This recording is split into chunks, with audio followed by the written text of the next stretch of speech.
Welcome back to STV News Hub, and our communication coach, Chiamaka Bobby-Umeano, has just joined us to enlighten us on key principles of corporate communications. You're welcome. Thank you very much. How was your weekend? Quite interesting, but not very restful. Oh, Like really? Zika had. Zika had enough time to rest. Were you my Good question.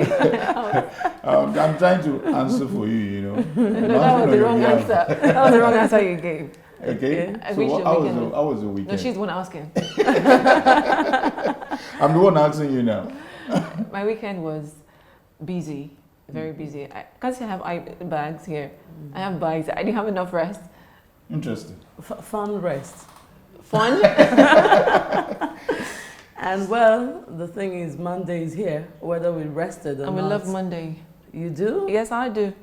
That's very strange. Interesting. You know, I Very hear strange. that if you... I struggle to believe that. No, I hear that if you say, oh my God, it's Monday, like oh my God, it's Monday, that means you change your job. That means you're not excited going to work That's the right. following Monday. So That's right. Is it that I'm what excited you hear to be or here. how you feel? I'm very excited when the week begins. It promises a lot. I need to see the promises of the week. I can't just be laid back and say, oh no, the week is started again. No, I want to see and experience the goodness Monday brings, Tuesday brings, And and so on and irrespective so of on. the tankers on the road? I didn't experience it today. They're Okay. still there. I passed under the bridge. I didn't pass. I didn't go by the bridge. I passed underneath. So we didn't experience much of it. The only place I had a challenge was at that CMS bus stop. Okay, let's come to... Anyways, all those points to the fact that she's positively motivated, and it And you means should be that too. communication in your workplace is positive. Yes, it's it working. is. So there's an inclination for you to look forward to going back Exactly. to work. Exactly. And that's the essence of Don't what bother asking me that same question. So let's talk about communications in the workplace. That's right. Formal or informal? How should we relate? Kaide is my friend, right? And do I choose to downplay communication? Should I go very informal? There are some informal words we use, behind the camera. Is it proper to use such informal words, or should we just be formal? Everything formal. Well, you said something, he is your friend. It means beyond the formal workplace requirements that you have rapport. So you are free to probably be informal with each other. But let's assume your investor walks in. You are not, he or she is not your friend, in quotes, as in you don't have that rapport.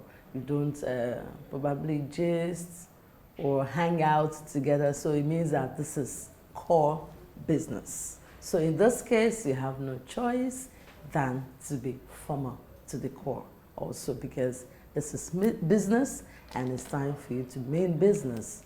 So your communication system should be also formal as well to that regard. But again, within the confines of your organization, over time, working with people, you tend to develop that informal communication system. So you cannot help it. We're humans. We thrive on communication. We thrive on interactions and relationships. And so there's no how you can work with people over the years and still maintain that formality. To some extent, those barriers have to be broken. And you find yourselves using some informal words, using slogans, jargons, even, well, sometimes vulgarism can also come in.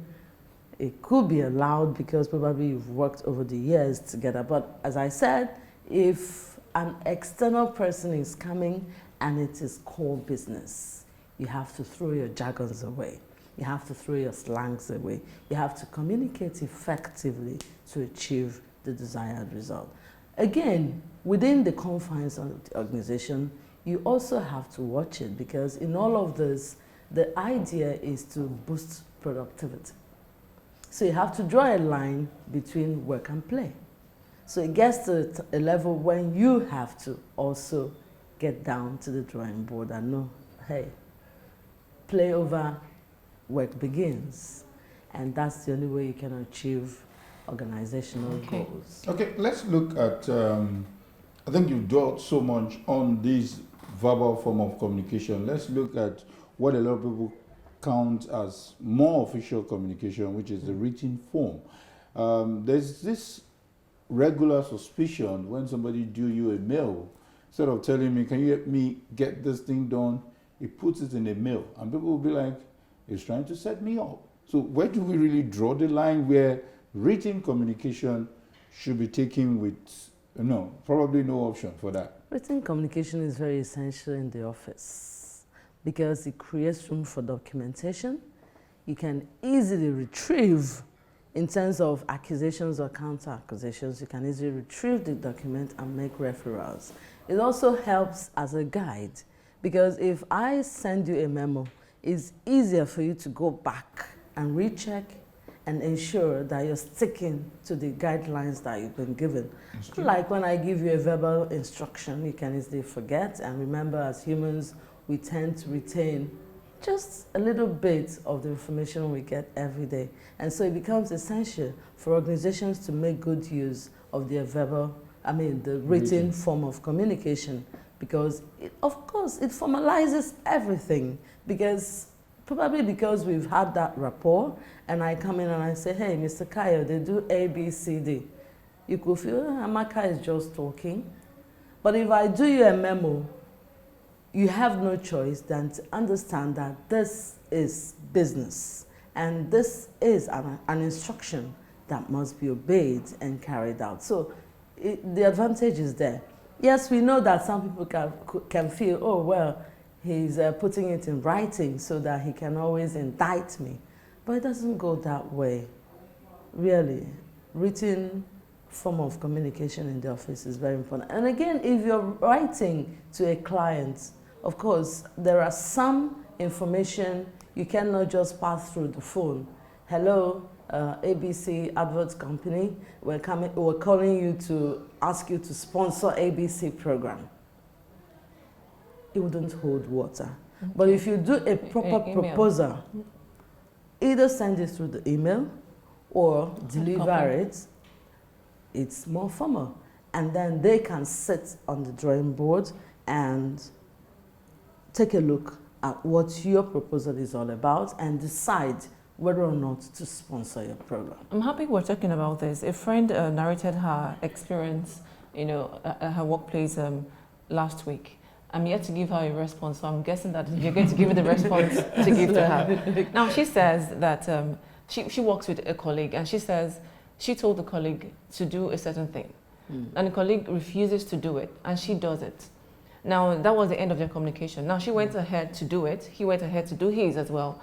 But they didn't communicate, right? Neither of them communicated to know who was doing what. Now, whose fault is it? Because there was a communication breakdown at that point. Whose fault is it? Well, to start with, I think each company should have their policies, and it should be well adhered to. So if they find themselves in an organization where there's no downward flow of information in terms of the superiors giving instructions and saying do ABC, or in this company we do it this way, it means that ad initio there's no guide for them to follow, and so they can decide to do whatever they want to do. And at the end of the day, what that does is that it negates teamwork. And without teamwork, I hope she's watching. I hope she's watching, so I don't have to repeat it, Okay. And that's why when it comes to recruitment, many HR practitioners would always look for that quality, that skill in the would-be staff. You have to have that ability to be a game player with others. No man is an island. And for that reason, you cannot achieve, we call it an organization, so it means it's a joint effort. It's not about Amaka doing it and taking accolades, no. Team effort. It's about the organization being seen as building a reliable brand, a solid brand, and it's about everybody, because of course as humans we differ. We have different talents, we have different temperaments, we have different abilities. So what I can do is not what you can do, and not what Mr. Kayode can do. And so by the time we bring, it's like a flower in a garden or flowers in the garden. that different colorations make the garden Beautiful. Beautiful.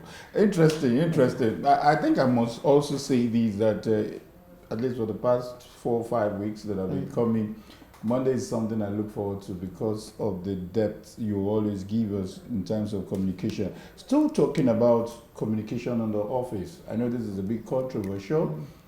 Coming from an African setting, when should we use first name?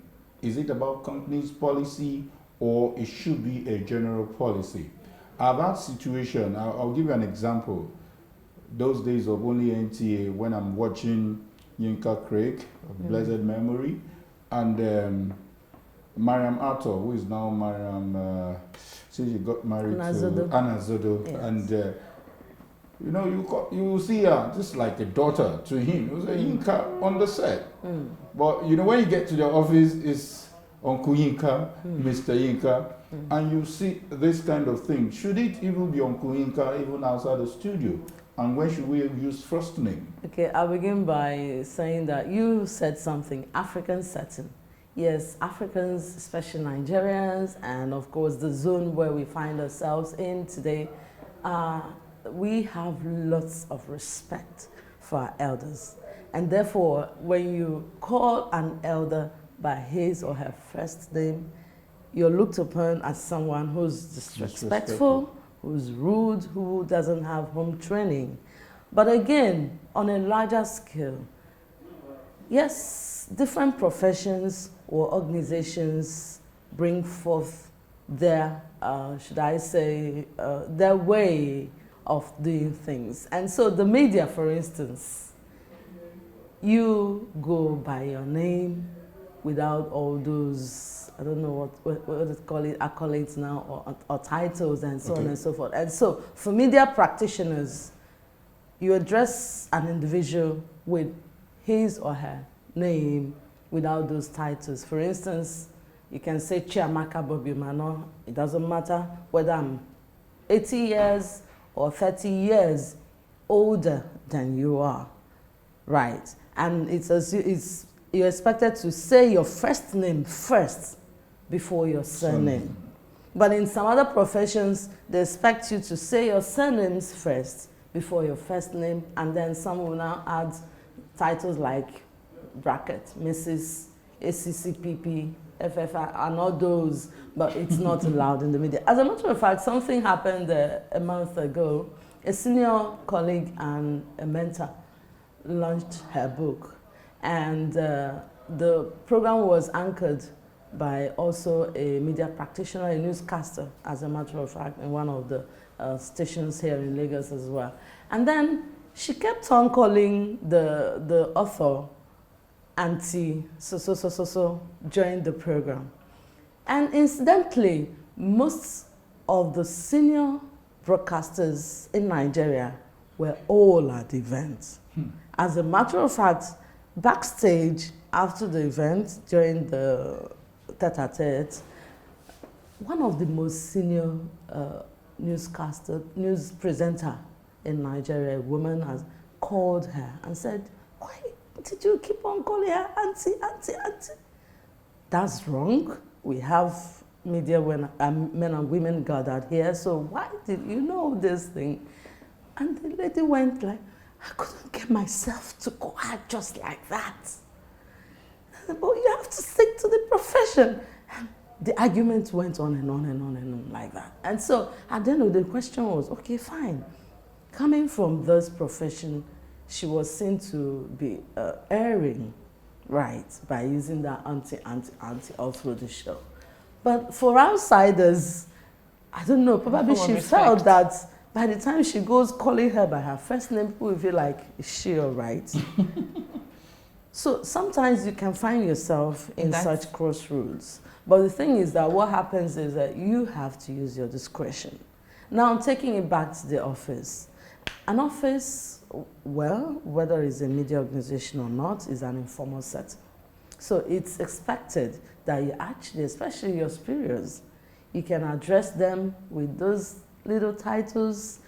Maybe if you feel like some would just abridge your position in the office. So you can hear names like CMD, CCM, GM, and so on and so, all in a bit to avoid using the first name. All right. So like Ogauzonna. Exactly. Okay, let's talk about something else, although still related. Now, in the workplace, sometimes we take what makes up a workplace are the individuals there. That's now, right. for example, we had an event. Silverbird Reading had an event during the weekend, and we were gathered in a particular place to have fun. Now, despite the fact that we are in an informal setting, so to speak, but it's still the official people that are there. Should we still have that formal recognition to our colleagues outside, despite the fact we're not in the Silverbird building? Or should we address them, for example, Kay, how far now? Like talking to Kayode, not calling him Mr. Ladende, if I used to call him that in the office. For example, maybe call him Kay, or maybe call you if you were, among us, maybe Amaka or something, Yeah. Can that be applicable there? Or If do you think you're it's used to calling me Amaka outside, no, if I call you Mrs. Bobby-Umeano in the office, and then because we're in an informal setting, I call you Amaka. That can happen, especially when people get high on the button. You can actually there and then decide to invent a new nickname for your colleague. But really, at the end of the day, everything ends there. And sometimes experts recommend such gatherings because really, sometimes you may not be able to break that ceiling to get to your superior. So settings like that are perfect because it is a leveler. Everybody becomes on the same position. There are no titles. There are no hard knotted ties and suits. Everybody, let your hair down. So it can pass. So I can say, for example, Uzonna, not Mr. Ononye, in that kind of effect. Somebody is looking for a license. Anyways, at the end of the day, the thing is, there's all work and no play. Makes the car a dull girl. So if situations like that arise, is allowed to be, that's laid back and have fun. We're humans. At the end of the day, we need to let off steam. Exactly. And sometimes such gatherings add up to productivity. Thank at the you end so of the day, much. because people build rapport and there's that level playing ground Friendliness. out of the business. Thank you, Yes. Amaka. Thank you so much. It's been a very, very educative. Like I always say, we'll look forward to another Monday. I think it should be less than 7 days because I can't wait to have another session. And perhaps free we'll of revisit charge. this. Well, exactly. I think we should. There's more to be We've said not about exhausted this. it. So we'll quickly go on a break, and when we come back, discussions and interview continues. Please don't go anywhere.